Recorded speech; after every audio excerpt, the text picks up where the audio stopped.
This is a trigger warning that in this episode we're going to be talking about narrative elements of suicide and abuse. So if you are sensitive to these issues, please be aware of that going in.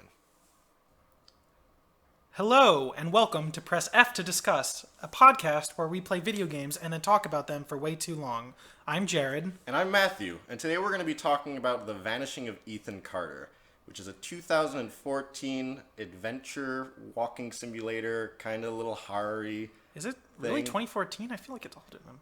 No, yeah, 2014. They got a redux of it, like when Unreal 4 came out, I think, and they ported it to that. Okay.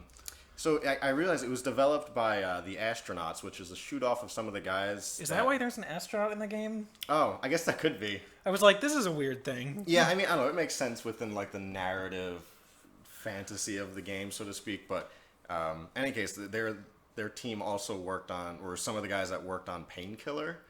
Oh, really? Yeah, Painkiller, Bulletstorm, and I think I saw Gears of War. So this is like an odd... That's a weird transition. Vacation for them, but it seems like they like what they're doing. So I mean, with all that said, Jared, what did you think of The Vanishing of Ethan Carter? Right. Okay. So I've had this like predilection towards walking simulators for a long time. Yeah, me too. Yeah, because I think there's an inherent focus on like environmental storytelling and like, you know, not to be hipstery or whatever, but people always talk about like, oh, like AAA environmental storytelling, like in Fallout, there's like a skeleton over there, and like I wonder what that skeleton was doing before they died. You really sound hipstery with the voice thing. Okay, I sound a little hipstery. Nameless video game grunt. Yeah, okay. No hipster intended. My point is just like these are games that actually like not just say, oh, we have environmental storytelling, but need to rely on it to be engaging because they don't have anything else. Yeah, they can't rely on the audience sort of reaching out and grasping for anything that they'll offer them and like basically doing less work than they need to. Right, and I feel like I give games a lot of leeway in that sense. Ethan Carter was like the first walking simulator I played that I was like about, or like Okay. So I was shaky on Firewatch before, but this one like has some more fundamental issues to it, I think, that like are important for how walking simulators do their thing. I think it's interesting. Like anyone will tell you that I really like Eldritch stuff when executed well. I think like unknowable, nameless horror is like really cool and basically my favorite kind of horror. But like it's really so we were talking about this earlier before the podcast, but the way we played the game caused some very different reactions. Yeah. So like basically the first encounter you come across is like, or the first murder you come across, I should say, is and there's a lot of murder in this game. Yeah, there's a lot of murder. Which is weird considering like the end. Yeah, the ending I have. Well, you know what? Just go ahead. I have a lot of opinions on the game too. But. Yeah. But anyway, like the very first murder you come across, you solve it and then you see what happened, and it's like, we can't wake the sleeper. Like the sleeper must not rise. And it's like, oh, I guess this is an Eldritch thing. Which maybe I know. I think I kind of sold it to you with the tagline. It's like Neil Gaiman meets Lovecraft. So maybe I like set you off in a direction. No. I honestly, I forgot that you said that when I started playing the game. Oh, okay. I'm a good salesman. Yeah. I was thinking about that. There's a line, a couple of distinctly Neil Gaiman-y lines where they're talking about dead people or like talking about ghosts. Well, you're gonna say goats. Yeah, talking about goats. Neil Gaiman mainstay. Goats. Gaiman's a cat person, not a goat person. He's talking about like, oh, I went to different worlds and I left parts of myself behind, and then like parts of those worlds came with me, and that's like a distinctly Gaiman-y thing. Yeah, I've read very little Neil Gaiman, but I like I said, I definitely got the vibe, not just thematically, but also narratively, that there was some stuff. Yeah. So I see that, and like, I think I do like that sort of stuff, but it also kind of makes me appreciate like how much subtlety goes into that sort of stuff, or maybe it's just delivery, because it's weird. Like having gruff detective man narrate you like mysterious mysticism. Yeah, narrators in general I think are fickle things that for me at least, work best on paper than anywhere else. But so I had much more. Well, I mean, I don't know how you would scale your response, but I would say, much more positive response to the game than you did. I personally like. So I went into it not knowing too much about it, and it was like one of those games where I kind of like played it, and it was one of the few times I could just kind of focused entirely on a game. I think it was partially because of like the really, really pretty scenery. When did you first play this? I want to say back in like yeah, it was the end of last term. Okay, so not too long ago. Yeah, so like a couple months. Sure. And it was like one of those for me, like when I can start playing a game and like I enter that capsule, it's like a really good sign because I usually get distracted really easily. And I really liked the narrative. I really liked the way that the horror and the drama kind of dovetailed. Had some faults with the gameplay. I think that's honestly my biggest and detractor. and the ending. But ultimately, I really liked it. Sure. Kind of made me feel like a detective more than other detective games usually do. Right. I see that in its intention, but I somewhat disagree with how successful it was. And I think partially I'm probably a little bit more warm to it because I think I'm a little bit more willing to like go along with the game than you sometimes like feel is necessary, which isn't an insult as much as it is like I'm very, very receptive to non-linear and like. Yes, you're the person who wants to play like purposefully obscure games that make you not want to play them. What's that Russian game? Pathologic. Yeah, you're the one who wants to play Pathologic in its original shitty English translation instead of like the new readable one. Or so like keeps on trying to make Deadly Premonition let me play it. Yeah, apparently we're going to be talking about Deadly Premonition at some point. You bet your butt we are. Look forward to that. But yeah, so and that's not to say that Ethan Carter is on either of those games levels. I think it's like way more accessible. But the idea being, I think there are some ways that the game does not hold your hand, and I could see them being faults for people, and I think in some cases they fall into flaws, but not so much that I didn't enjoy the game. Well, I mean, I wouldn't say it's about. It's funny because I'm pretty sure it does specifically have a line about like. Yes, it does. That was a little on the nose. I forgot about that until now, and now that I think about it, I'm like, man, that's kind of patronizing. Yeah. Yeah. But like, I think there's a difference between hand holding and like direction. Like, right. So we were having this discussion earlier, and like, making a walking simulator is harder than people think it is. Mm-hmm. I think because, you're. Especially when you're left to like an open, sprawling whatever, it's difficult to direct the player the way that you want to, and so you have to be good at designing an environment in such a way that the player's motion and the player's gaze is directed where you want it. So like you say you have a book, like okay, and I really need this player to look at this book. Like designing your environment such that happens is difficult to do. And I think that The Vanishing of Ethan Carter is not super good at that.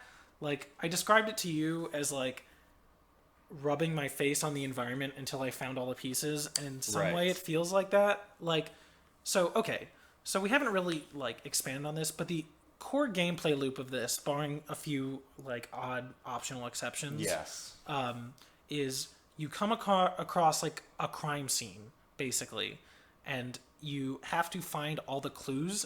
You usually find a body, and then you have to like find relevant clues to it, to the murder, and then once you find all the clues, you have to like you see basically images of the murder, and you have to like put them in order to figure out what actually happened, which is like a cool premise. Like that's neat. Mm-hmm.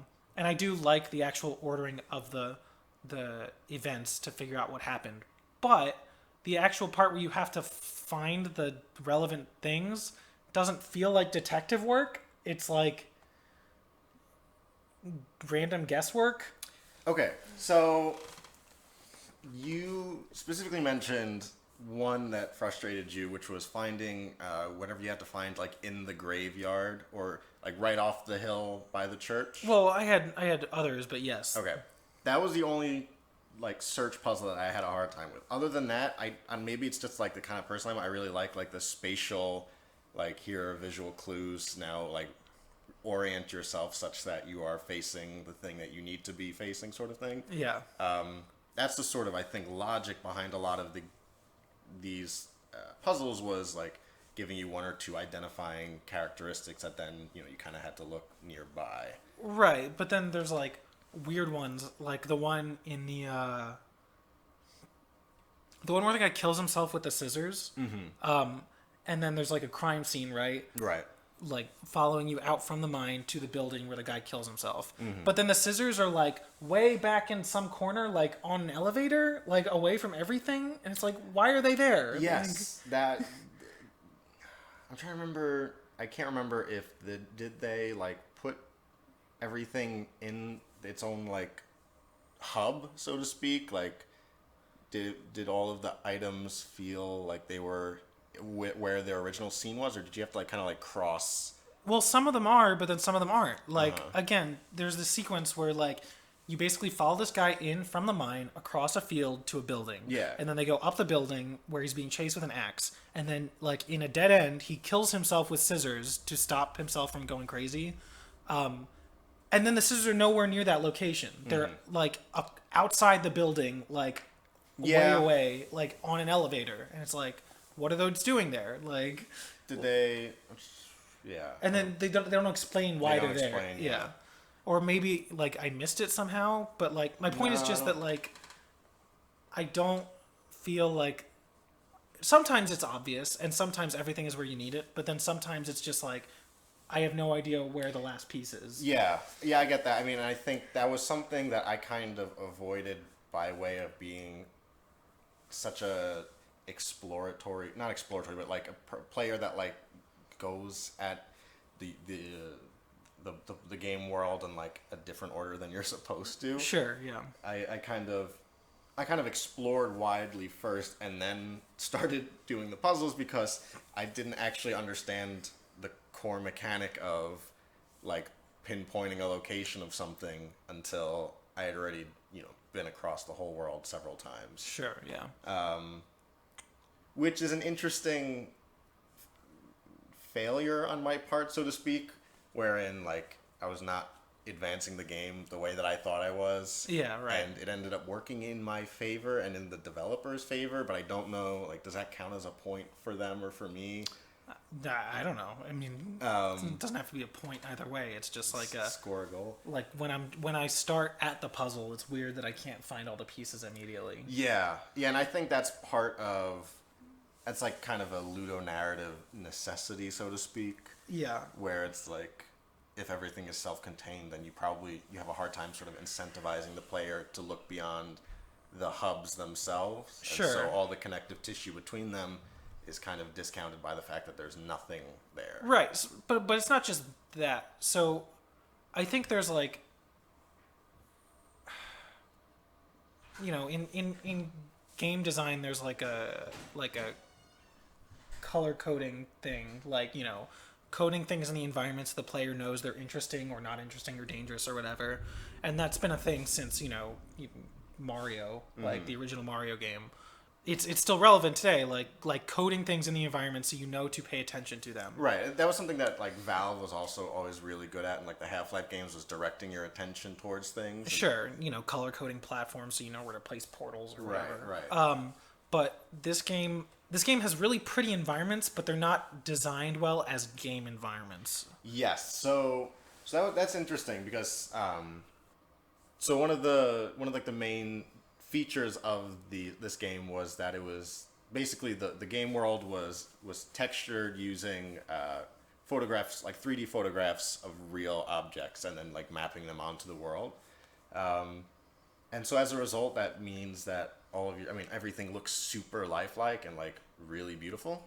But I think, like you said, as a result, it also means that everything is kind of it might be hard to distinguish like between in-game objects and the in-game world. Right. Well, that was the problem. That was another problem I ran into with the first murder, where there's like a lever for like the train that. Oh, the crank, yeah. Yeah, the crank, and it's like part of it's well designed in that there's like a blood trail from the body, which basically leads you down to the water where the crank is. Mm-hmm. But then I walked by the crank like 3 times because it like blends in with the rocks. Right. And like, it's weird because they like get it halfway.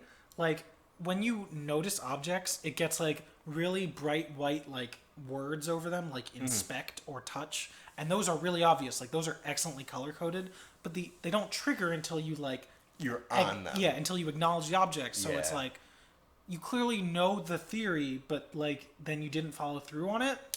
Yeah, I didn't have that problem with the crank or as I remember with any of the other objects, but I will say that playing this game like without a crosshair would probably be like impossible. Yeah.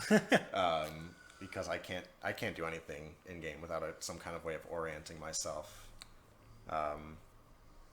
Yeah, so I mean, I guess that's like maybe is that part of a trade-off you think with making games that look increasingly lifelike is the fact that as a result you because we're at least at this point not able to properly actually simulate depth. Well, I think making games lifelike is overrated. Like, Sure. Like friggin' Legend of Zelda Wind Waker looks good, and Yeah, that was. I mean, look, I'm not saying that they need to be, but since that seems to be the direction that game design is in one part is heading, is that something that like eventually we're gonna have to come to heads with coming up with new like design schema, such that we can ignore or fix that problem? I mean, I don't know. I don't know about that. I just think it's like it's just something you have to be aware of as a developer. I don't think you need to fix anything. You just need to know like, okay, my environment looks pretty, but is it functional? Yeah, I don't know, because I'm also just thinking about like the color palette of the game in general. It's very muted, Yes. dark and cool colors. I mean, it's not always muted. Like, it's got some, like, vibrant blues and stuff like that. Like, looking out over the water. Yeah, the water, but I mean, even that's not like super saturated or anything. Sure. Overall, it's just got that got a very autumnal. Autumnal, is that the word? I think that's the word. That doesn't sound right. Whatever. But a very fall-y. Autumn AL. That word. That word. Feel to it. That melancholy kind of muted feeling. And so I think had they done something more, like Mirror's Edge is an example of a game that uses colors very effectively and I wouldn't say very effectively. More effectively than most. sorry, more effectively than most. But like obviously the trade-off of that is you lose that mood in the world. Well, I don't think that has to be true. Like, God, I'm gonna mention Breath of the Wild for like the 5th time in like. Oh, but I swear to God, like Breath of the Wild is. All right, Breath of the Wild, game of the year. 20 years later, we'll still be talking about how we should have married it. Let's go. I was reading an article saying that like basically every developer ever is like thinking about how to incorporate its design philosophies into their game. But anyway, my point is just like there's a cool thing there where like where you have to point out shrines and they're always like color coded orange, like but they don't look bad, but like you can pick them out amongst the natural colors of the surrounding area. So like if you're in a tall area, you can always like see orange and know that's a shrine. Like it sounds like a Ubisoft kind of design. Yeah, but it looks better than anything Ubisoft's ever done. All right, you just sound like you don't like Ubisoft for some reason. I'm not a huge fan of Ubisoft. No, but I think even then, like Breath of the Wild, like Legend of Zelda has such a distinct and sort of tolerant color scheme to it, right? Where you can have like all this vast palette of colors. And because it's a Nintendo game, so you can have very almost cartoonish colors. I just don't know if there is a way to do that in Ethan Carter without sacrificing the visual mood of the game. But the thing is, they already did it. Like they did it with I the guess wording. so, with the words. Like I don't think so you think it's just a matter of like broaden up this the scale of the scope of the trigger points so that you just like get near it and it's just kind of like there's something going on here. Yeah, I mean, I think that See, I'm no artist, so I can't put the technical. Sounds like you want somebody to hold your hand, Jared. Yeah, that's right. I'm just a loser baby who wants to. Uh, but like, I'm no artist, so I don't know the technical term for it. But this is not a new concept.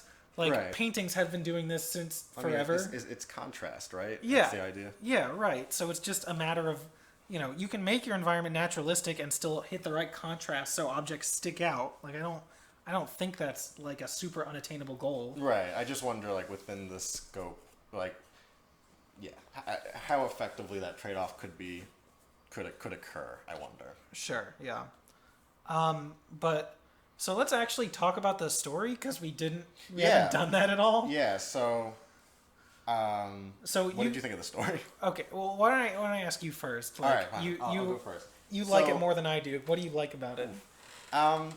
So I like Jared. I'm a very big fan of Lovecraft.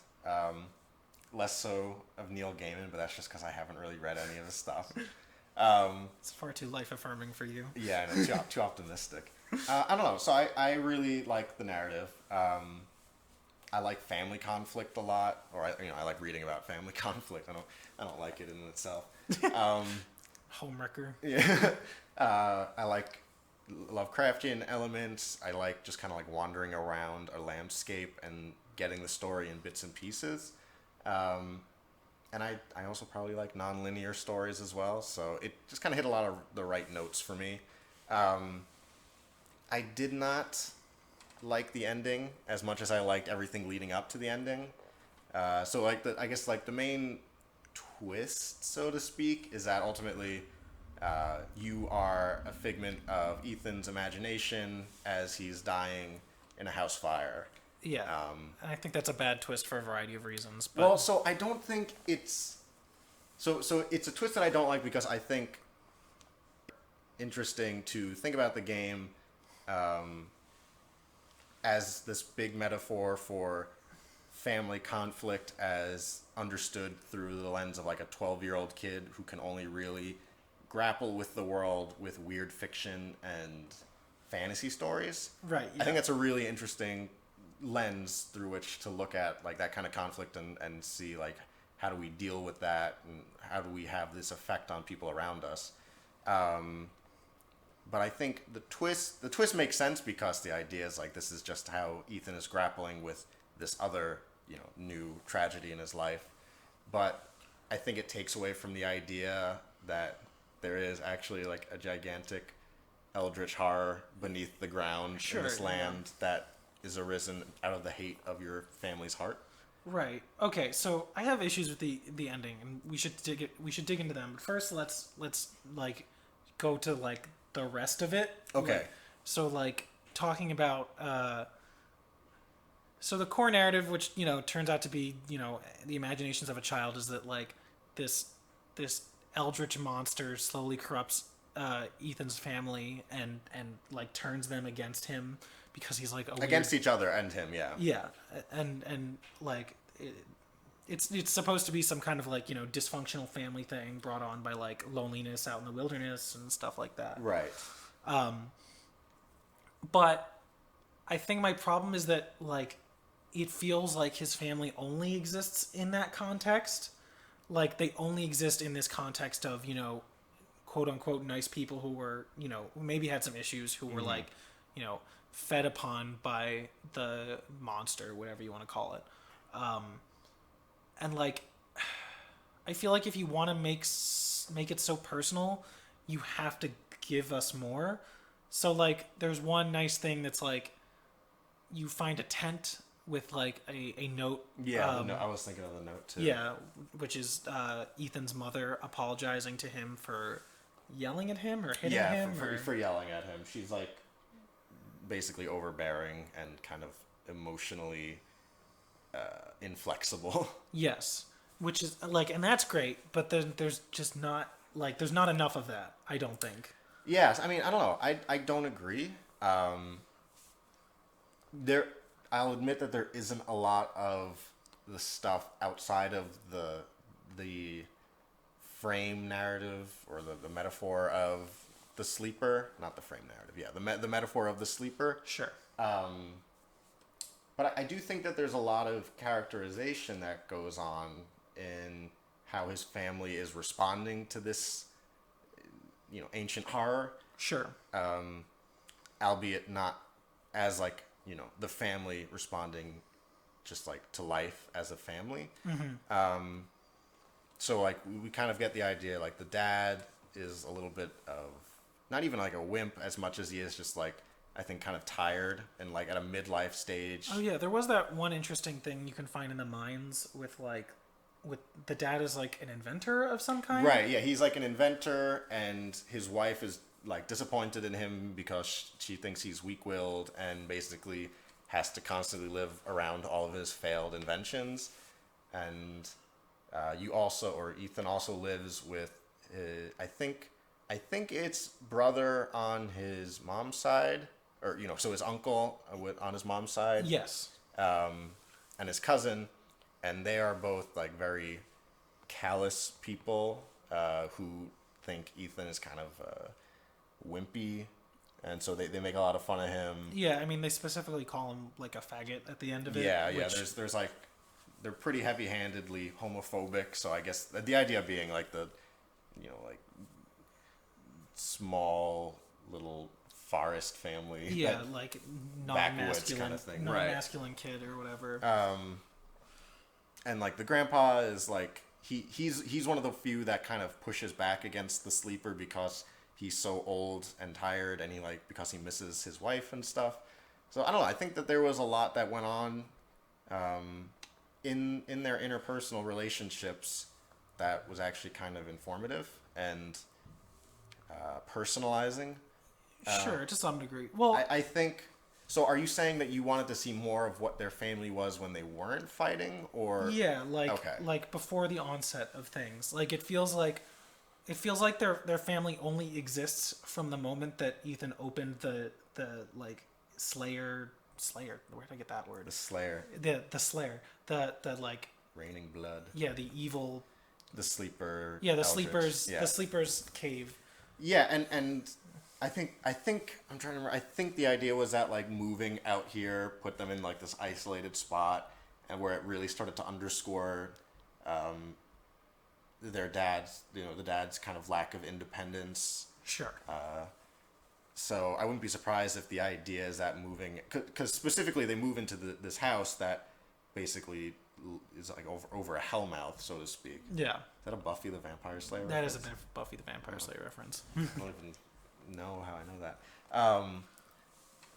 And so the idea. So I think the idea being that the house is sort of moving into this new location is the precipitates. Did they move recently? Yeah, I think he inherits the house. Like the dad inherits the house, and it like burns down. Oh, I guess I missed that. Or something like that. A little unclear, because like there are two locations, one of which isn't their house, but it's like that area. Sure. And yeah. he gets like the whole. Anyway, the idea being that like, I don't think this conflict existed to this degree before they moved. Yes. Right, but then give us some of that. Which is why, like you, I really liked like the note from his mom. Well, so like, for another point of comparison, like it's similar to Gone Home in many ways, except with more murder. Yes. In that something big has happened and you are coming in the aftermath. Right. But I think Gone Home. There's a lot of punk rock. Yeah, there's a lot of punk rock. But like Gone Home builds you not just a point in time, but right, like but the whole, but like a narrative, or not a whole narrative, but like parts of a narrative. And not to say they have to be the same, but The Vanishing of Ethan Carter, most of it feels like it's from a point in time. Mm-hmm. Like you can trace or you can't trace the arc of like. So, the father's thing is that, like, he's an inventor, but he's a failed inventor, and, and that's great, and then, like, he's just, like, pathetic and like, uncertain and trying to help Ethan, but too cowardly, and like, there's no arc in between, it's just, like, he was here, now he's here, and there's nothing in the middle. Yeah, I guess I get that. I mean, for me, I was more interested in how the family's the family members interfaced rather than their individual arcs. And I obviously I get that those aren't mutually exclusive, but to me it just wasn't as important why the family was the way that they were, or kind of like how they got there, because I think we're supposed to be filtering all of this through, meta narratively or not, we're supposed to be filtering all of this through Ethan, taking in these events and contextualizing them the best that he can. He probably, wouldn't have a great understanding of that. So I don't know if that's me making like an excuse for poor writing by saying. I mean, I don't think it's poor writing. I just think it needs more than it has. Sure. I mean, look, I would never complain Walking Simulator had more content, but but I don't know. It wasn't something that kind of stuck out to me as something that strictly needed improvement on. Yeah, it felt significant to me because there's just not enough to like. You get a single point of data for each family member. Like this is what things were like. There is. It is a little neat in that regard. I think also part of it is because, and I think this was intentional. It was you're supposed to feel very isolated, like wandering around like the land, and kind of like this feeling that you're constantly trying to escape your family. Not just in the sense that like. My brother is after me, or no, my cousin is after me with an axe or something, but in the sense that, like, I don't know, like, that's something that I kind of did, not, like, to escape my family, but, you would just kind of go out on your property and you would get lost, depending on how big your property was. Sure. And I feel like that was kind of also part of it, was, like, that idea that you could be out, somewhere on your 30-acre property, like, in your little clubhouse, and your mom is like, why aren't you, in here for dinner? And you're like, I just didn't like realize. Yeah. Kind of thing. And in that regard, I think that isolation also underscores like the alienation that Ethan feels, and that he kind of takes advantage of to cope in the light of this move and kind of the new developments in his family. Yeah, and then he makes up all these stories. Right. So I don't know if that's just a matter of how we personally relate to the stories, or I guess just a difference in how we like. If I had to guess, I'd say you were able to easier like interpolate the stuff in the middle than I was, or more willing even. Yeah, not something even like that. A matter of because I think, like I said, I think I'm a little bit more willing to like let a game just kind of like do its thing, and then I'll be like, oh yeah, like I see how it all goes together now. And yeah. You prefer a little bit more meat. Yeah, a little less speculation, or like meat. Yeah, I know. I got the pun. I was just okay. So all that said, yeah, let's talk about the ending. Yeah. So I mean, like I said, I did not love the ending. Not because it was a twist, and I hate twists. I don't really care about twists one way or another. Mostly with as a plot device rather than within the context of their story. If they're appropriate, make it work for you. And so in this case, I think the twist, like, it was appropriate. It made sense because the idea being again that the player character is this detective that Ethan had called in to investigate his death, and the detective concludes that he was actually just a figment of Ethan's imagination as Ethan is dying in a house fire. Yeah. That was caused not by like his family arguing per se, but I guess they were like arguing low key. Yes. It wasn't out of malice. So that makes sense. It fits into the whole theme of like using stories as escapism and scattered throughout how like you're dealing with how your cousin treats you. It makes sense, but I mean, kind of similar to what we're talking about. I feel like it's a weak as hell twist. I don't know. I mean, well, I guess honestly, I would have almost preferred it not be a twist. Like, right. You just know from the start, like, I am a figment of Ethan's imagination that I am playing out. I think I would have been more okay with that. I would have too. Okay. Because like the thing about a twist, right? And this is not a video game thing. This is like a fundamental storytelling thing. Is a twist is garbage unless you are invested in the reality before you learn the twist. Like if you're only paying lip service to like to to what you pretend the truth is before you reveal what it actually is. It doesn't matter. Like, your detective that you're playing as, I expected that we were going to get, more characterization from him, like where he learned this stuff, what he done, etc., etc. But like, he's nothing. He's just like grizzled detective who's done quote unquote hundreds of cases, but he doesn't specifically mention anyone. He doesn't mention anyone in his family, like his past, his anything. So, is that okay because he is a figment of a 12-year-old's writing imagination? Well, it's okay, but then you can't present that as like a big dramatic I twist. get it, right, which is why you were saying if we had just known this ahead of time, it would have made everything more palatable. Right, you can't say like, oh, he's all fake, when like, of course he's fake, he doesn't have a history, like he's no one. Yeah, I get that. I liked, like I said, I liked the idea also of, if it weren't a twist, just it being real and his family, the Carter family, awoke this gigantic beast with their hatred, because I think that would be a really interesting and fun metaphor for like anger that you kind of let seethe in your heart, and like holding grudges and stuff in families, and how that conflict can grow and manifest. But because it ended up just being like his family's kind of mean to him and then he dies, I don't know, it really upset like the flow for me, I guess, because it was building right towards this, like, this is something that Ethan specifically did, was accidentally unlock the sleeper, and then we're like escalating in these increasingly clear and gritty murders. Sure. And then you go to the house, which is theoretically the source of the sleeper, or not the source, but sort of like where it's residing, and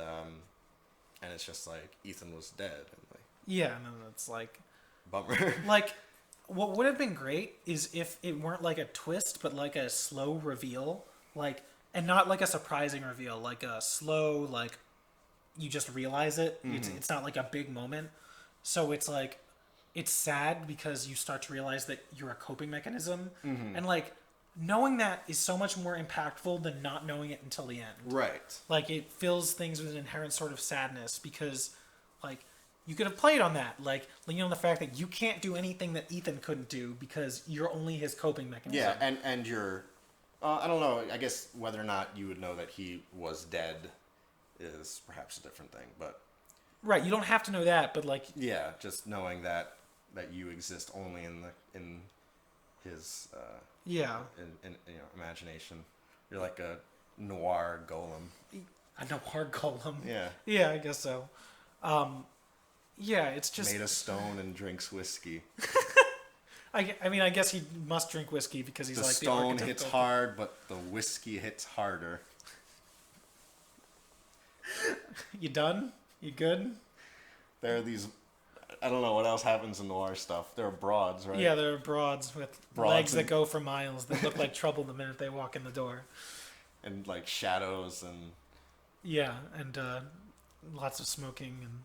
Well, I could see Ethan reading, Yeah, like, I'm sure he read seedy detective books or whatever, and that's how he came to this, but also he likes fantastical stuff, so... Yeah, probably reads Neil Gaiman. Right, and, like... I just wish, there was more to that, like... Yeah, I get that. I mean, I think fundamentally I do agree. Like I said, I would also be okay with just... no twist. You are if you know from the detective get-go that came over, and I mean, it's close to that. Like, he already says when you start the game, like, this will be my last job or whatever. Yes, I mean it's but like, you just had to go like a step further, and then I would have been fine with it. The pieces are there, but they prefer to leave them as hints rather than an explicit story convention. Oh, right. Well, do you have anything else? I don't. I think that's it's the narrative.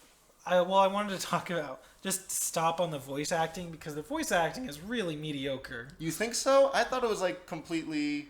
I mean, not like completely okay in the sense that it was like okay, but like I didn't have any problems with it. Sure. I don't know. I thought that Ethan at most sounded slightly concerned at like the worst time. Yeah. Like in that last scene where he's with his grandpa and he's trying to burn the room down. Maybe be a little bit more like hysterical. Yeah, he's just like, Grandpa, we gotta burn the room down, and it's just like, emote a little bit, please give me something to hook onto. Yeah, I guess so. Which it's kind of rough when Ethan is your pivotal whatever, and I don't Right. think he's particularly well acted. Yeah. I thought the main character did a fine job, but like The narrator. yeah. Did you have any complaints with like the other characters, or was it? I Really don't just remember them that much. Okay. I think I Could go might either have way. like noticed something once or twice, but Yeah, it was more glaring with Ethan because he's so pivotal. honestly, voice acting in games is like one of those things that I feel like you just wish that you don't have to cross that border and just deal with it at all. Yeah. Because it can be really difficult. Yeah, I get that, although it wasn't something that I was concerned with. I mean, it wasn't the worst thing for me. Mm-hmm. It just like it's a thing that further like the straw, a series of straws that broke the camel's back or whatever in terms of emotional investment. Yeah, I guess so. Like he's a hard kid to get invested in because the kind of like fear and concern that comes across in his writing and stuff doesn't translate to the way he's acted, which I think is a problem. Yeah, I guess I get that. Probably would have been a little bit less shielded than he was. Yeah, like, well, I think it's a specific thing to capture because, kids suffering abuse, like, they have a variety of, like, really specific and heartbreaking tics that are, like, common across kids. And I just feel that Ethan didn't really, like, his family is systematically, like, dying over the course. Oh, yeah, that was the thing that I forgot to mention in terms of the ending, that, like, it seems weird in retrospect, knowing that this is in his imagination, that his family isn't just like going crazy, but like brutally murdering like each other. Like Yeah. that seems weird for like a kid I to be mean, I imagining. guess I don't know. I think it makes sense for a kid that reads Pulp Fiction and But it's like really pulpy. Like a dude like gets bisected and Yeah. then crawls to his death and Yeah. then gets his head. that's his cousin. So admittedly, that guy was a bit of a piece of a turd. Yeah.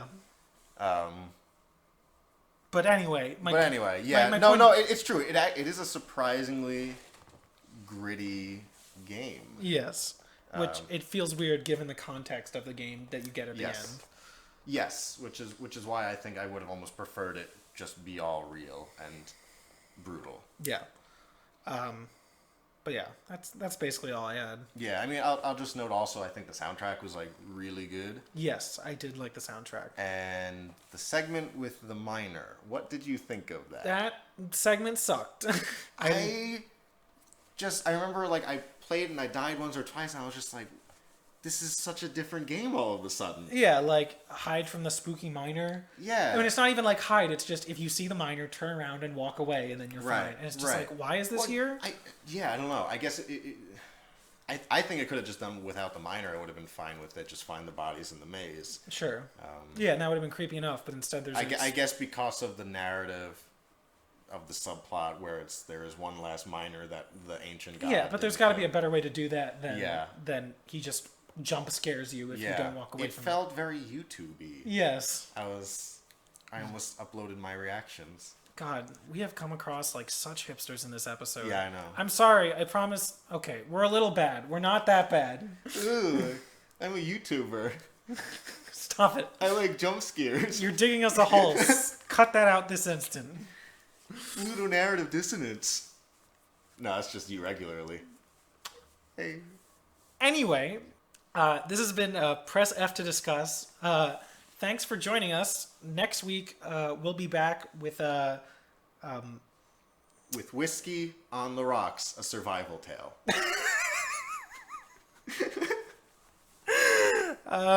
catch you later. Bye.